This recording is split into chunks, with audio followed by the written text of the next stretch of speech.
ایک اعتراض ہوتا ہے کہ شاید شیعہ صرف حضرت علی کو مانتے ہیں، یہ رسول پاک کا ذکر نہیں کرتے۔ ہم علی علی کرتے اس لیے ہیں کہ ہمیں نبی نبی کرنے کی تعظیم آ جائے۔ ہم زمانے کو بتانا چاہتے ہیں جس کا نوکر ایسا ہے وہ سردار کیسا ہوگا، جس کا جانشین ایسا ہے وہ مالک کیسا ہوگا۔ میرے اہل سنت بھائی تشریف فرمائے ہیں، ان کے نزدیک جو معتبر کتابیں ہیں، بخاری ہے، مسلم ہے، مشکات ہے، یہ ترمذی ہے، انہیں وہ سیاہ ستہ بولتے ہیں۔ سیاہ ستہ پہ مجھ جیسا طالب علم 70 جگہ پہ حدیث دکھانے کے لیے تیار ہے۔ نبی نے کہا یا علی لحمک لحمی، دموں کا دمی، جسموں کا جسمی، حربوں کا حربی، بغضوں کا بغضی، عدووں کا عدوی، انت منی وانا منکا۔ اے علی تیرا گوشت میرا گوشت ہے، تیرا جسم میرا جسم ہے، تیرا خون میرا خون ہے، تیرے دوست میرے دوست ہیں، تیرے دشمن میرے دشمن ہیں۔ انت منی وانا منکا، تو مجھ جیسا میں تجھ جیسا، تو مجھ جیسا میں تجھ جیسا، تو مجھ جیسا میں تجھ جیسا۔ میں نے جملہ کہا 70 جگہ پہ سیاہ ستہ پہ میں دکھانے کے لیے تیار ہوں، لیکن کسی ایک کتاب میں مجھے علی کا فرمان نہیں ملا کہ علی نے ساری زندگی کہا ہو کہ میں محمد جیسا، میں مصطفیٰ جیسا، میں پیغمبر جیسا۔ رسول کہتے رہے تو مجھ جیسا ہے، اور علی قدموں میں بیٹھ کے کہتا رہا میں تیرا نوکر ہوں، میں تیرا غلام ہوں، میں تیرے قدموں میں بیٹھنے والا ہوں۔ علی خون ہو کے اپنے آپ کو نوکر کہلواتا رہا۔ بندے نوکر ہو کے برابری نبی کی کیسے کر؟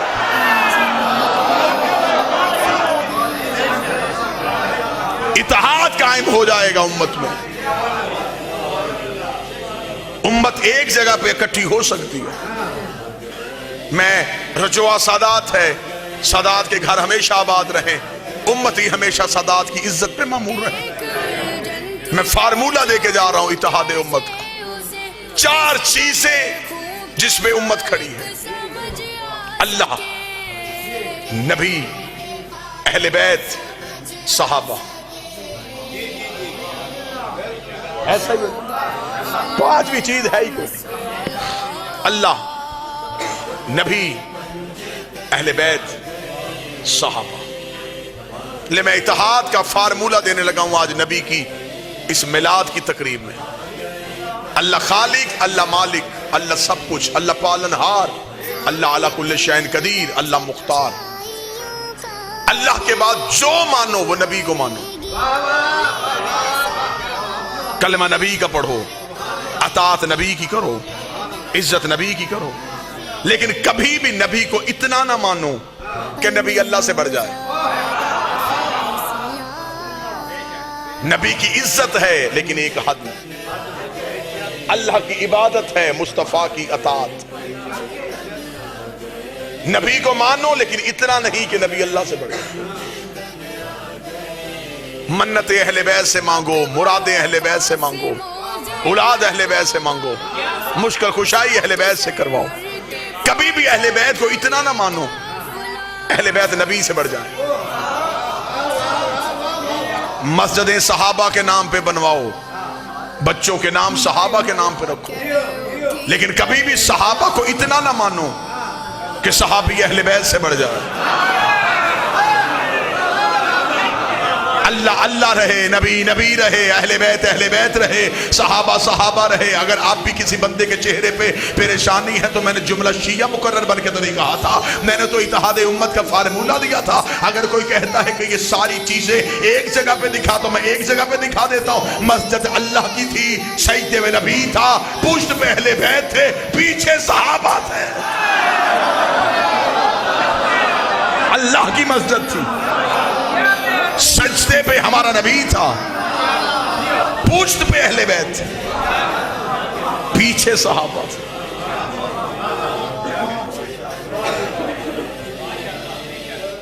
اکثر لوگ کہہ دیتے ہیں کہ حسین گھر سے نکلے اور لوگوں کی گردنوں پہ پاؤں رکھ کے حسین رسول کی پشت پہ، نہیں، حسین وہیں سے گزرے جہاں سے حسین کو گزرنا تھا۔ اگر حسین کا پاؤں کسی کی گردن میں آ جاتا تو پھر وہ صحابی رضی اللہ نہ رہتا، علیہ السلام ہو جاتا۔ کوئی بیٹھا ہے جو سن رہا ہے؟ اس سے بڑھ کے اعزاز کیا؟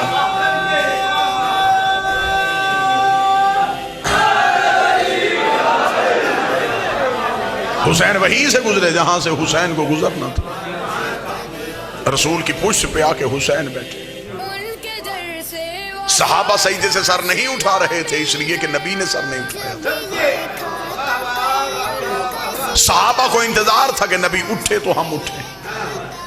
نبی کو انتظار تھا وحی آئے تو میں اٹھوں.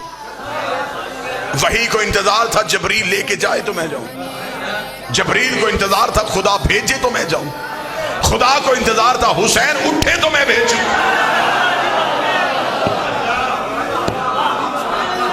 عزت نبی کرنی ہے تو پھر مکمل کیجیے.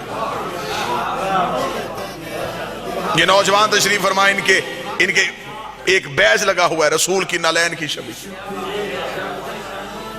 لوگوں نے اپنے امامے کے اوپر بھی لگائی ہوئی. ہم شیعہ احترام کرتے، ہم تو اسے بھی چومتے، اس لیے کہ ہم نے کبھی نہیں کہا کہ شبیہ چومنا حرام ہے. ہم چومتے اس لیے. میں نے بابا تنویر شاہ جی ایک اپنے اہل سنت مولانا دوست سے پوچھا تھا، میں نے کہا جی مجھے اس بیج کی سمجھ نہیں آئی. اس نے کہا یہ نالین مبارک رسول کا عکس ہے. میں نے کہا اس نالین کو نبی کے پورے تبرکات میں اسے کیوں یاد رکھا؟ اس نے کہا اس لیے کہ ہم نبی کی معراج کے قائل ہیں. ہم نبی کی نالین اپنے سینے پہ لگا کے لوگوں کو بتاتے ہیں یہ ہے وہ جوتا جو عرش پہ گیا تھا. میں نے کہا حد ہو گئی، نبی کے ساتھ جانے والا جوتا یاد ہے، پردے سے نکلنے والا ہاتھ یاد ہے. تاریخ نبی کی 12 تھی یا 17 تھی. 3-4 سال تو ہو گئے مجھے رجوع سادات کے مختلف پروگراموں میں آپ کے سامنے حاضری دیتے. اس کے علاوہ مجھے وہ چہرے بھی نظر آ رہے ہیں جو پورا سال کی مجالس میں مجھے ملتے. اتنے مجمع میں کسی کو یاد نہیں ہے اور کسی کو نہیں پتا کہ میری تاریخ پیدائش کیا ہے.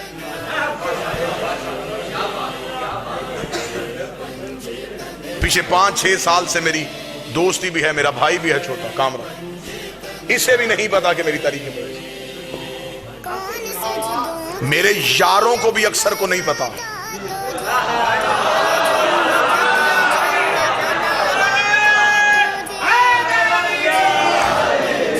میری ایگزیکٹ تاریخ پیدائش میرے گھر والوں کو پتا. تو لڑائی ختم کرتے ہیں، 12-17 کی لڑائی ختم کرو، آؤ نبی کے گھر والوں سے پوچھتے ہیں. جب ہم نبی کے گھر کی طرف گئے تو باپ تو دنیا سے چلے گئے تھے، پالا تھا ایک چچا نے. اس کا مطلب ہے میلاد وہی منائے گا جس کا ابو طالب کے ساتھ تعلق اچھا ہے. عزت نبی کرنی ہے تو پھر عزت نبی اس معیار پہ کر جو میرے نبی کا حق بنتا ہے. خدا کہتا ہے میں یہ زمین اور آسمان بالکل نہ بناتا اگر میرا نبی نہ ہو. حدیث قدسی ہے، یہ زمین، یہ آسمان، یہ دریا میں روانی، یہ سمندر میں طغیانی، یہ سب کچھ ہے تو نبی کی وجہ سے.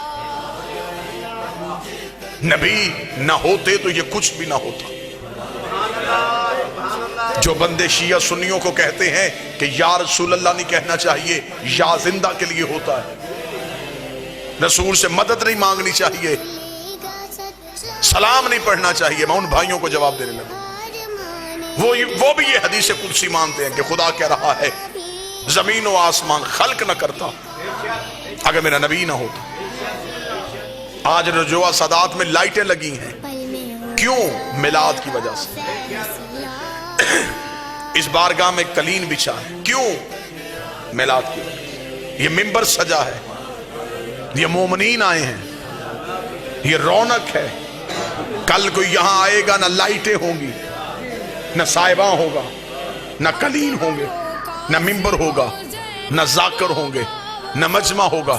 وہ پوچھے گا کل تو بڑی رونق تھی، آج خاموشی کیوں؟ کوئی بتائے گا وہ رونق تھی میلاد کی.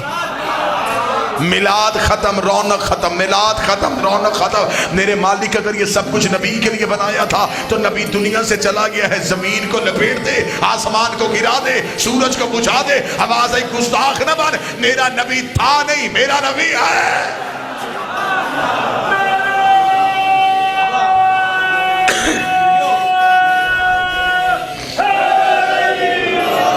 پالا تھا، پرورش کی تھی ہمارے نبی کی علی کے باپ نے. نام جن کا عمران تھا، مشہور جو ابو طالب کی وجہ سے، جس کے بڑھاپے کے سائے میں اسلام کی یتیمی نے جوانی کے انداز سیکھے. جس نے انگلی پکڑ کے رسول کو چلنا سکھایا. میں سنی کتاب سے ایک حوالہ پڑھنے لگا, اہل سنت بھائیوں کی کتاب ہے. رسالت مآب کی ظاہری عمر ابھی 5 سال تھی. ظاہری عمر. مکے میں بابا جی قحط پڑ گیا, لوگ بھوک سے مرنے لگے. مکہ برادریوں کا شہر نہیں تھا, قبیلوں کا شہر تھا. فیصلہ سردار کرتے تھے. مکے کے قبیلوں کے سرداروں نے بیٹھ کے فیصلہ کیا مکے کو بچانے کے لیے ایسے کرے, ہر قبیلہ اپنا اپنا بت لے کے آئے اور مکے کے باہر صحرا میں اپنے اپنے بتوں کو رکھے. ہر قبیلہ اپنے بت کے آگے بیٹھ کے اس کی پوجا کرے. کسی نہ کسی بت کی وجہ سے بارش نازل ہو جائے گی. جب یہ فیصلہ مکہ میں ہو گیا تو ایک سردار نے اٹھ کے کہا, ہم تو سارے آ جائیں گے, ہاشمی کسے لائیں گے؟ کیونکہ مکہ کا کوئی اجتماع ہی نہیں ہوتا تھا جس میں ہاشمی نہیں ہوتے تھے, کیونکہ باقی سارے کمی تھے, یہ اکیلے سردار تھے. 40 میں سے 3 سردار اٹھے. انہوں نے کہا ہم جاتے ہیں ابو طالب کے گھر. ان جا کے دروازے پہ دستک دی, اندر سے نبی اور علی کے مشترکہ باپ حضرت ابو طالب باہر آئے. انہوں نے آ کے کہا, اے ابو طالب, مکہ میں قحط ہے, کل ہم نے اجتماعی پوجا کا بندوبست کیا ہے, اگر تمہارا بھی کوئی خدا ہے تو تو بھی لے کے آ, کیونکہ آج تک ہاشم نے نہیں بتایا کس کی پوجا کرتے ہیں, عبد المطلب نے نہیں بتایا یہ کس کی پوجا کرتے ہیں. حضرت ابو طالب نے مسکرا کے کہا, کل انتظار کرنا, ہم بھی آئیں گے. بابا جی مکے میں یہ بات آگ کی طرح پھیل گئی کہ اب دیکھیں ابو طالب کسے لے کے آئے گا. ابو طالب کا تو کوئی خدا نہیں تھا, اس کا بت کون سا ہوگا؟ یہ حضرت ابو طالب کے گھر کی طرف دیکھ رہے تھے. مکہ میں بت گھروں سے باہر آ چکے تھے. ذہن میں نقشہ رکھنا, بت گھروں سے آ گئے. ایک ایک قبیلہ اپنے اپنے خدا کے سامنے بیٹھا, پنجوں کے بل کھڑے ہو کے رسول کے گھر کی طرف دیکھ. تھوڑی دیر کے بعد ابو طالب کے گھر کا دروازہ کھلا. کل ایمان کے باپ کا پہلا قدم مکے کے بازار میں آیا. لوگوں نے پنجوں کے بل کھڑے ہو کے منظر دیکھا کہ ابو طالب کے ہاتھوں میں کون سا بت ہے. ابو طالب کے ہاتھوں میں تو کوئی خدا نہیں تھا, لیکن سنی کتاب شیعہ کتاب متفق علیہ لکھا کہ اب حضرت ابو طالب کے کاندھے میں 5 سال کا پیغمبر بیٹھا ہوا تھا. اپنے 5 سال کے مصطفیٰ کو کاندھے میں بٹھا کے مکہ کی گلیوں سے ٹہلتے ہوئے ابو طالب جا رہے تھے اور مکے کے سرداروں کے قریب سے گزر کے کتابیں کہتی آج مکے کی اتنی اونچی چوٹی میں جا کے کھڑے ہو گئے کہ مکہ میں گھر کے صحن میں بیٹھی ہوئی کافروں کی ماؤں کی گود میں لیٹے ہوئے کافروں کے بچے بھی ابو طالب کا چہرہ دیکھ رہے تھے. آج ہر مرد و زن ابو طالب کا چہرہ دیکھ رہا تھا. ابو طالب جب مکے کی چوٹی میں جا کے کھڑے ہو گئے, عرب کے کافروں نے کہا, ابو طالب ہم نے کہا تھا اپنا خدا لے کے آ, تو اپنے بھتیجے کو لے کے آ گیا ہے. ابو طالب تو بتا, کیا تو بھتیجے کی پوجا کرتا ہے؟ ابو طالب نے کہا ان خداؤں کو کیوں بلایا ہے؟ کہنے لگے بارش کے لیے. حضرت ابو طالب نے ہمارے نبی کے چھوٹے چھوٹے ہاتھوں کو تھاما, آسمان کی جانب کر کے کہا, میرے اللہ تجھے ان ہاتھوں کا واسطہ, آسمان سے بارش نازل کر. ادھر مکے میں بدلی آئی, آسمان سے بارش ہونی شروع ہوئی, نبی کے چہرے میں مسکراہٹ آئی. آواز پروردگار ابن محمد, یہ قرضہ یاد رکھنا, آج ابو طالب نے اونچائی پہ کھڑے ہو کے تیری نبوت کا اعلان کیا ہے. کل پلانوں کا منبر بنا کے علی کی ولایت کا اعلان.